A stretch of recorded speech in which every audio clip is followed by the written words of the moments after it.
자, 오늘 이 말씀을 가지고요, 모두에게 필요한 공평한 복음이라, 이런 제목으로 함께 은혜 나누겠습니다. 예수님께서 이 말씀을 마태복음에는 산상수훈이라고 되어 있는데요, 산에 올라가서 가르치신 귀한 가르침, 빼어난 가르침이다, 그렇게 우리가 부르는데요, 내용은 비슷하지만 그러나 그걸 들은 자들이 기록했기 때문에 이걸 좀 이렇게 나름 다른 뉘앙스로 해석을 한 것 같습니다.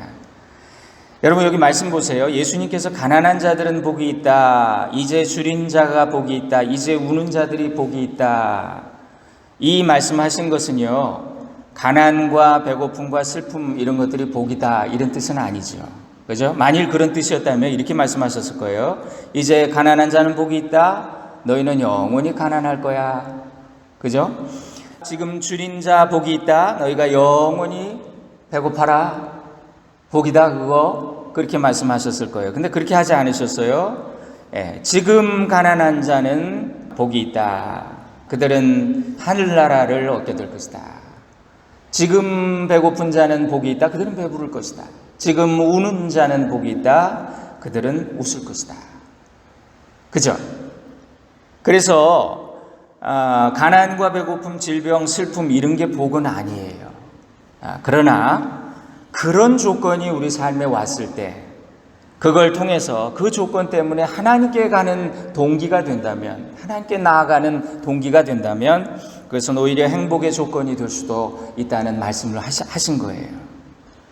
예수님이 나는 가난한 자들과 병든 자들을 위해 왔다, 죄인을 위해 부르러 왔다, 이렇게 말씀하신 것은 그들이 예수님의 첫 번 관심사였다는 거지요. 그들이 가장 먼저 구원받아야 될 자들이었다. 그러나 가난과 배고픔과 질병과 슬픔 그 자체가 복이라는 뜻은 아니에요. 그 가난과 슬픔과 배고픔은 복이 아니기 때문에 주님이 그들을 위로하신 거잖아요. 하나님은 우리에게 부함과 족함과 또 건강과 기쁨을 주시기 원하시는 분이세요. 그러니까 우리 오늘 이 말씀, 예수님의 말씀하신 그 뜻을 한번 생각해 보자고요. 저는 이렇게 해석합니다. 행복하여라 가난한 자들, 지금 가난한 자들, 소유가 없으면 집착도 덜하단다. 너희는 그 가난 때문에 하나님의 나라를 간절히 사모하게 되었으니 너희는 행복한 사람들이다. 복되다 지금 배고픈 자들아, 그 배고픔으로 인해 너희는 한 조각 빵이라도 더 귀하고 맛있게 먹으니 너희는 참된 배부름이 무엇인 줄 아는 자들이다. 행복한 사람들이다. 이제 우는 자들아, 너희는 복되다. 인생은 슬픔과 기쁨이라는 두 가닥 실로 짜여지는데, 슬픔이제나 기쁨을 누릴 때 너희의 그 기쁨이 더욱 클 것이니 너희는 행복한 사람들이다. 진리로 인해 미움받고 내어 쫓기고 욕을 먹고 누명을 쓴 이들아, 모든 것은 하나님이 사필규정 의롭게 처리하신다. 시퍼렇게 살아계신 하나님, 너희가 그분에게 받을 상이 크다. 너희는 행복하다. 그런 뜻 아니겠어요? 반대로, 근데 이제 여기 보니까 화 있을진저 부자들과 배부른 자들아, 이제 웃는 자들아, 막 그러면서 예수님이 그들을 저주하시는 것처럼 말씀하십니다. 칭찬받는 자들, 너희는 화가 있다. 이것도 사실은요, 한번 이렇게 우리가 생각을 깊이 해보면, 묵상을 해보면, 예수님이 지금 부자들과 지금 웃는 자들과 지금 행복한 자들을 이렇게 저주하신 것으로 오해하면 안 되겠지요. 어떤 사람들은 이렇게 해석을 해요.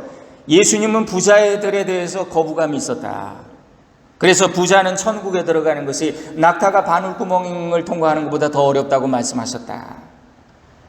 조금 더 좀 극단으로 가는 사람은요, 예수님은 가난한 민중들에게 계급 의식을 주입해서 그걸 그 불의한 현실을 타파하라고 계급 투쟁을 선동한 분이다, 이렇게 생각하기도 해요. 이렇게 해석하는 사람도 있어요.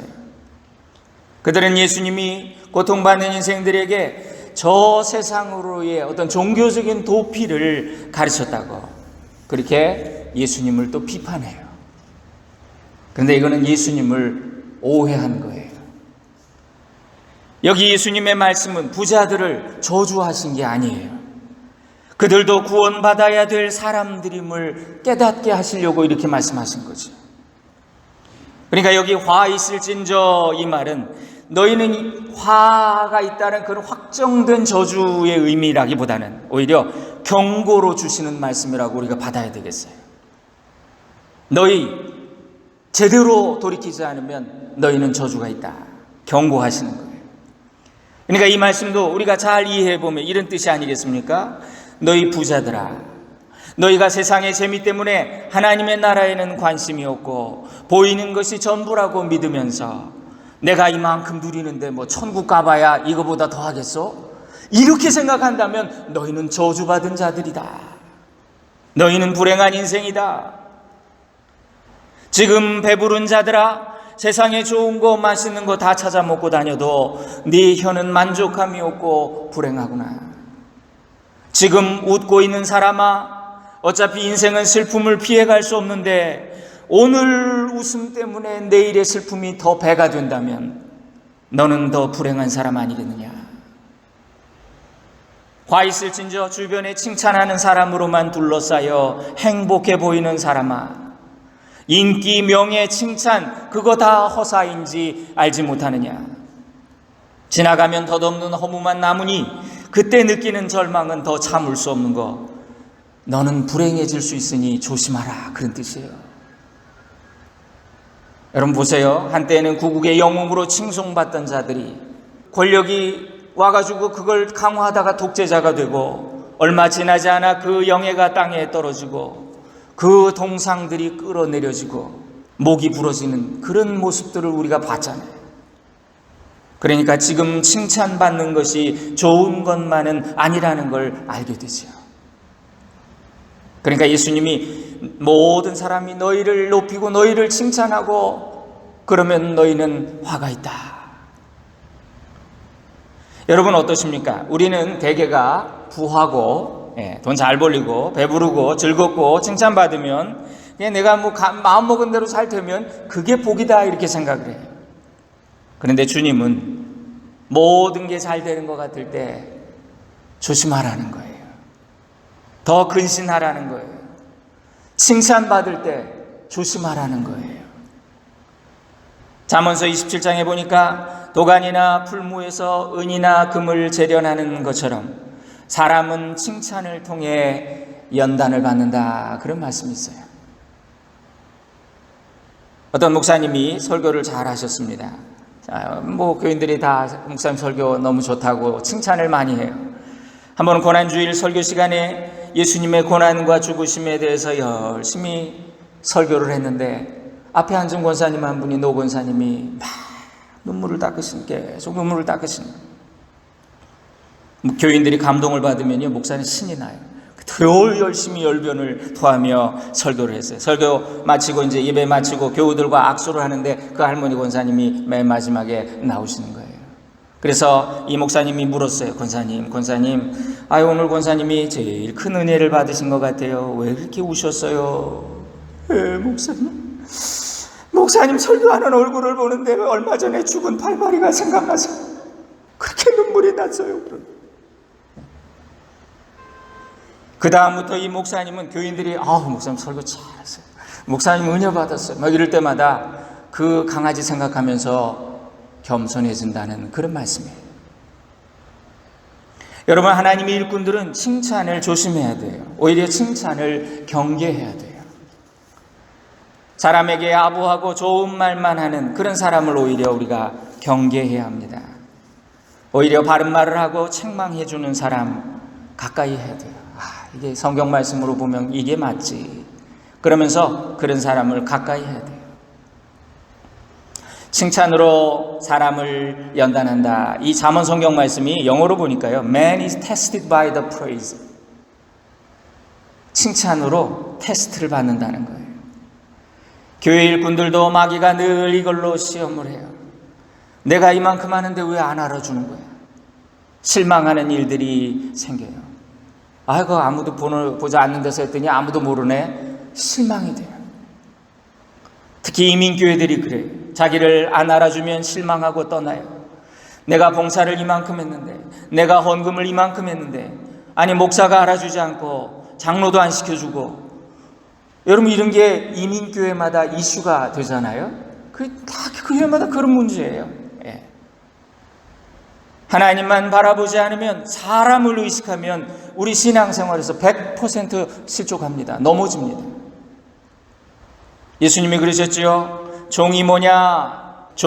하루 종일 수고하고 밭에서 열심히 일하다가 늦게 퇴근했는데 주인님 이제 들어오시니까 저녁 준비해가지고 다 하면서 주인님 드시는 동안 시중 들면서 배고픈데, 쪼르륵 배고픈데 주인이 아유 고생 많다 그러니까 종이 뭐라 그래야 된다고요? 저는 지극히 당연한 일을 한 무익한 종일 뿐입니다. 이게 종이라고. 제가 1990년에 첫 목회지에 갔는데요. 늘 저는 이제 제 마음에 칭찬은 고래도 춤추게 한다. 그때 뭐 그런 책이 유행했던 것 같아요. 그래가지고 무조건 내가 교인들을 칭찬하자. 저 그렇게 배웠어요. 그렇게 했어요. 우리 교회에 노 권사님이 내외가 계셨는데 교회에 열심히 하시는 분이 기둥 같은 분이셨습니다. 항상 목사가 인정해 주기를 바라고 칭찬받기를 원하셨어요. 저도 그분들이 너무 고맙고, 그래서 그분들 일부러라도 칭찬의 말씀을 자주 드렸어요. 그런데 어느 주일 아침에 일찍 오신 권사님이 한 1시간을 먼저 오셨는데, 교회가 작은 주택을 하나 임대해서 만든 교회인데, 들어오는 입구에 잡초가 있습니다. 흙이 양쪽에 있어가지고. 그래서 그 잡초를 열심히 1시간 동안 뽑으셨는데, 제가 차량 운행하다가 그걸 못 봤어요. 근데 이분이 삐지셨어요. 당신이 아침에 1시간이나 먼저 와서 땀을 흘리면서 풀을 다 뽑았는데 목사가 한마디도 안 하더래요. 그러시더니 얼마 후에 교회를 떠나셨어요. 저를 막 비방하면서 떠나셨어요. 그 일 후에 저는 깨달았어요. 목회라고 하는 것은 성도들로 하여금 하나님께 받을 칭찬을 사모하게 하는 것이로구나. 교인들한테 저분이 큰일 하셨네요 이러면서 목사에게 잘 보이고 칭찬받고 싶게 그렇게 만들면 성도들을 온전케 하지 못하고 주님께 받을 사랑을 가로채는 사꾼 목자가 되는 것이구나. 예수님의 말씀처럼 사람에게 칭찬받으면 너의 상을 이미 받은 것이고 하늘에서 받을 상이 없다는 것입니다. 사람에게 칭찬받지 못하면 오히려 기뻐해야 된다는 거예요. 하늘나라의 통장에 쌓이기 때문에. 여러분, 혹시 여러분이 수고로이 하신 모든 일들, 여러분이 헌신하신 거, 헌금하신 거, 사람들이 칭찬하지 않고 심지어 모르고 넘어간다고 해도 실망하지 마세요. 사랑하는 여러분, 여러분은 무엇을 하시든지 하나님 앞에서 하시면 돼요. 사람 보지 마세요. 목사 보지 마세요. 사람에게 포커스를 맞추는 신앙은 반드시 실망하고 실패해요. 하나님께만 집중하세요. 주님이 주실 상, 주님이 주실 칭찬, 그것만 바라보세요. 그것만 기대하세요.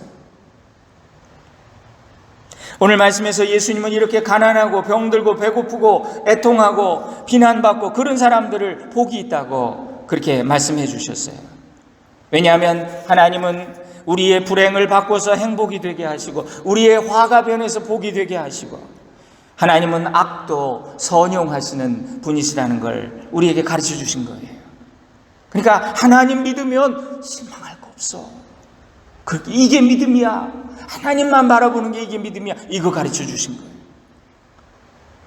또한 동시에 이 세상에서 부유하고 부족함이 없다고 자부하면서 세상 재미에 빠져서 남 돌아볼 겨를도 없이 이기적으로 사는 그런 사람들에게 경고하시면서 신선한 자극과 도전을 주셨던 거예요. 너 행복한 거, 너 그거 진짜 행복 아니다. 조심해. 화가 될 수 있어. 주님은 오늘 우리에게 이렇게 질문하고 계세요. 지금 이 순간이 네 인생의 전부가 아니라는 거 기억해라. 너는 하나님 나라의 영원한 상급이 있느냐? 그죠? 은퇴 후에 막 퇴직연금 막 쌓이는 거 있는 사람은 지금 뭐 좀 가난해도 걱정 안 해요. 하늘나라의 상급이 쌓이고 있는 걸 믿는 자들은 지금 뭐 가난하고 배고프고 별로 그렇게 불행하지 않아요. 로마서 8장에 우리가 소망으로 구원을 얻었음에 보이는 소망이 소망이 아니니 보는 것을 누가 바라리요. 여러분, 예수님이 전파하신 천국의 소망이라는 건 이런 거예요. 저는 이 소망이라는 단어가 참 좋아요. hope, 희망.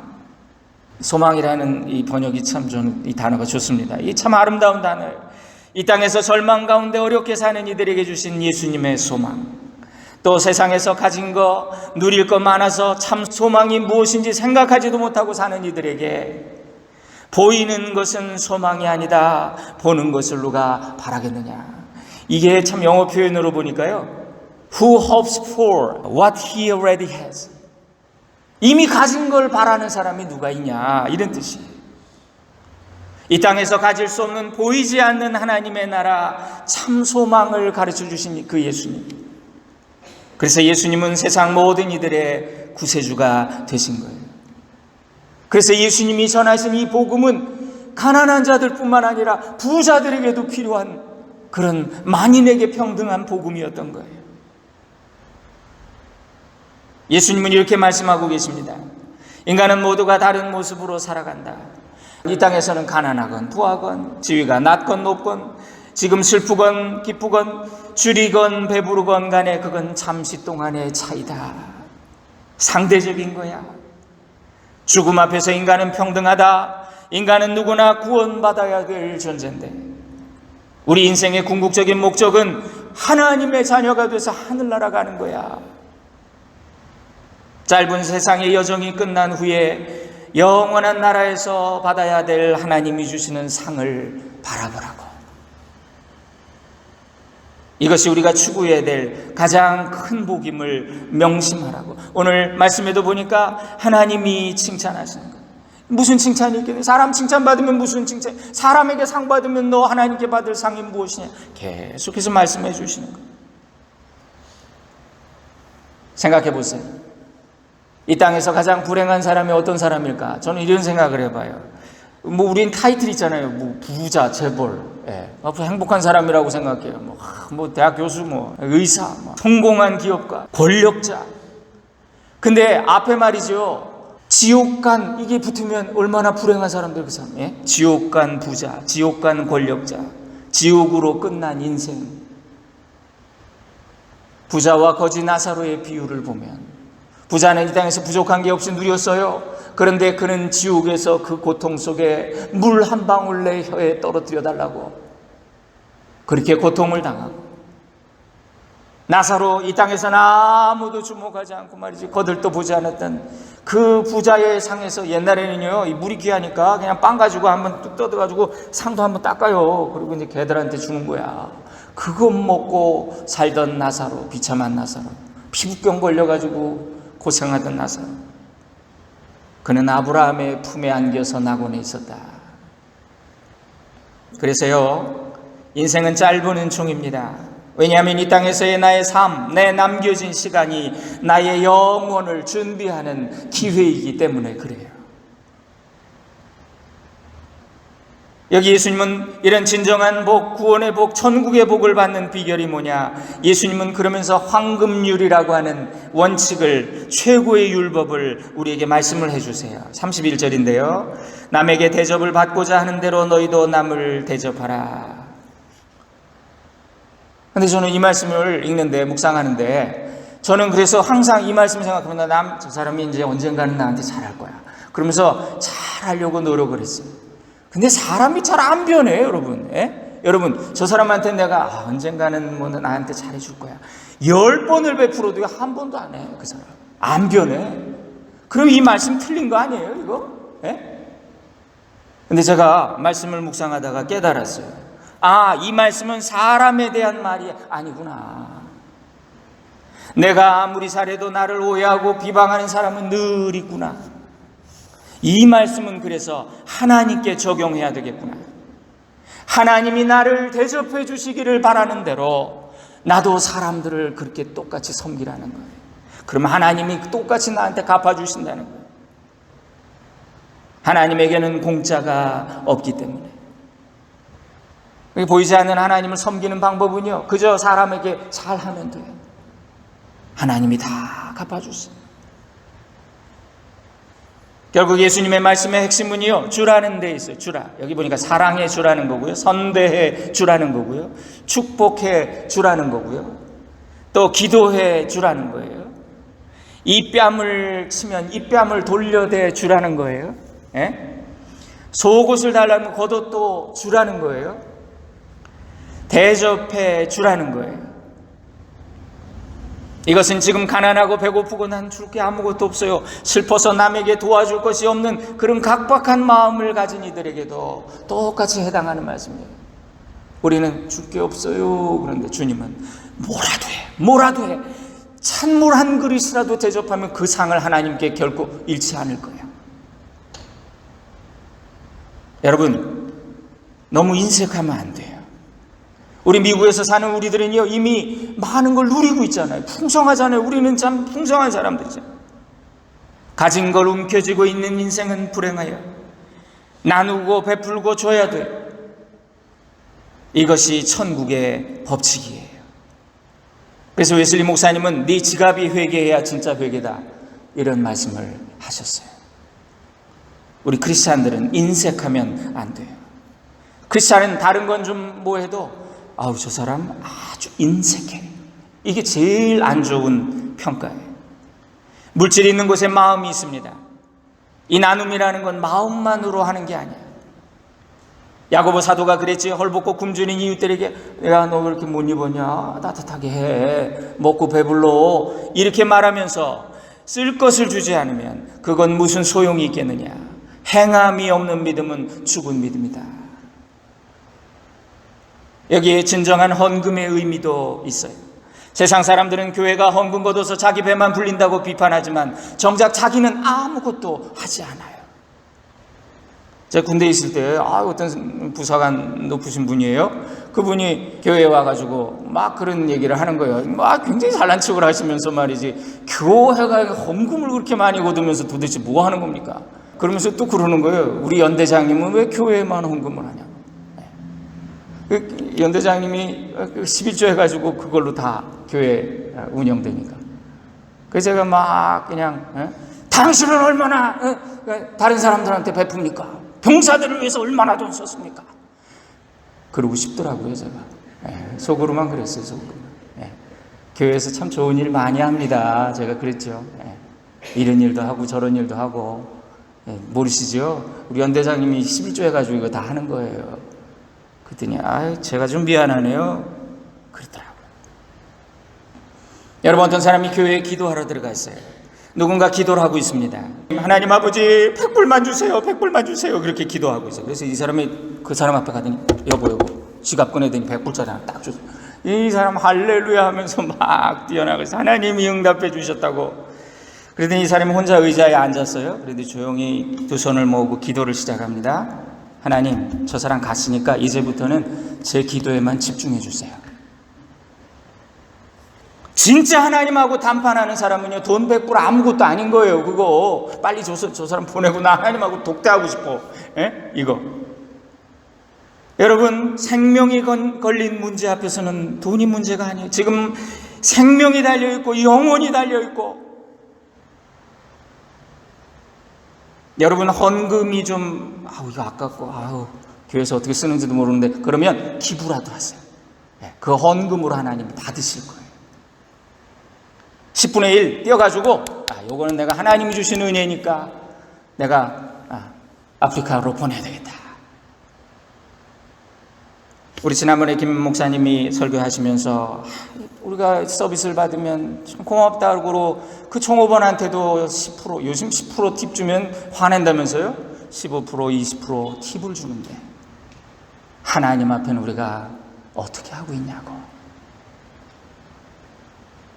오늘 말씀은 먼저 가난한 자들에게 주시는 말씀이고 위로예요. 지금 가난하고 부족하고 고통 속에 있지만 낙심하지 말고, 미워하지 말고, 질투하지 말고 심어. 네 있는 거라도 심어. 격려하시는 그런 말씀이에요. 그게 네 복이 될 거야. 동시에 이 말씀은 부자들에게도 주시는 말씀이에요. 지금 너 잘 누리고 있다고, 너 배부르다고, 등이 따뜻하다고, 근데 그게 진정한 복이 되기 위해서 너는 그 하나님께 받은 사랑을 나눠줘야 돼. 우리 주일학교 때 찬양 중에 쓰고 빌려주면 풍성해져 주 위에 가득하네 그러죠. 진짜 이게 진리예요. 우리 예수님은 가난한 자들이나 어떤 특정한 계층만을 위해 오신 것이 아닙니다. 우리 기독교의 가르침은요, 경제적인 어떤 계급 간의 어떤 투쟁을 부추기거나 그 갈등을 증폭시키는 그런 가르침이 아니에요. 예수님은 이 땅에 오셔서 부자와 가난한 자들, 누리며 사는 사람과 박탈감에 애통하며 그렇게 고통당하는 사람들 사이에 참된 화해와 중재를 이루어 주신 거죠. 부자 부러워하지 마. 부자가 저주받은 걸 수도 있어. 너 지금 가난하다고 낙심하지 마. 그게 너에게 복이 될 수 있어. 우리는 다 같은 배를 탄 똑같은 운명의 사람들이라는 것, 너희는 모두 구원받아야 될 죄인이라고 우리 주님이 말씀해 주신 거예요. 우리 모두는 예수님을 따르는 자들입니다. 크리스찬이라는 이름이 있어요. 주님의 가르침을 본받기 원합니다. 지금 가진 것이 없다고 남을 질투하고 또 막 미워하고 내 속이 상하고 말이죠. 어찌 저 사람은 그냥 저런데 이렇게 잘 되나? 나는 이게 뭔가? 여러분, 그 어려운 환경 때문에 입술과 행동으로 죄를 짓는 어리석은 인생이 돼서는 안 됩니다. 또 조금 가졌다고, 조금 더 안정된 환경과 조금 더 높은 자리에 있다고, 그게 무슨 뭐 영원히 갈 줄 착각하고 말이죠. 남을 무시하고 판단하고. 여러분, 우리가 그저 줄 때 아깝지 않고 베풀며 기쁜 마음으로 기꺼이 낮아질 수 있고, 사실 선을 행하다 보면요, 좋은 소리 듣는 게 별로 없어요. 낙심할 일이 많이 생기죠. 그때 겸손해질 수 있고, 그러면 주님의 마음 품게 되는 것입니다. 35절에 보니까요, 그리하면 너희 상이 클 것이요 또 지극히 높으신 이의 자녀가 되리니. 이 말씀이 너무 위로가 돼요. 우리 상이 크대요. 리워드가 있대요. 지극히 높으신 이의 자녀가 된대요. 이것이 아버지 되신 하나님을 닮은 하나님의 자녀 크리스찬의 삶이에요. 사랑하는 여러분, 오직 하나님께 칭찬받고 승리하는 우리 교회와 성도님들 다 되시기를 주님의 이름으로 간절히 축원드립니다. 기도 올리겠습니다. 사랑하시는 주님, 영원한 소망을 바란다고 하면서도 우리는 연약해서 사람 먼저 의식하고 사람 바라볼 때가 많았습니다. 나보다 잘난 사람이 부러웠고 나보다 더 누리는 사람이 미운 생각이 들 때가 많았습니다. 오 주님, 우리 안에 주님의 마음을 주옵소서. 가난하고 천대받는 사람들을 사랑하며 섬기셨던 주님, 인자는 머리 둘 곳이 없다고 그렇게 말씀하셨던 주님, 그러나 부자들과 세상에서 잘 나가는 사람들 속에 허영과 허무함도 헤아리시고 긍휼히 여기시고 그들에게도 동일한 구원을 말씀해 주셨던 주님, 주님처럼 우리 모두가 잘나고 못나고 잘 살고 못 살고 배우고 못 배우고를 떠나서 이웃들을 서로 불쌍히 여기며 내가 베풀 수 있는 최선을 다해 도와주게 하옵소서. 주님께 받을 칭찬과 하늘의 상을 사모하는 우리 모든 하신다 성도들 되게 하옵소서. 예수님의 이름으로 기도 올립니다. 아멘.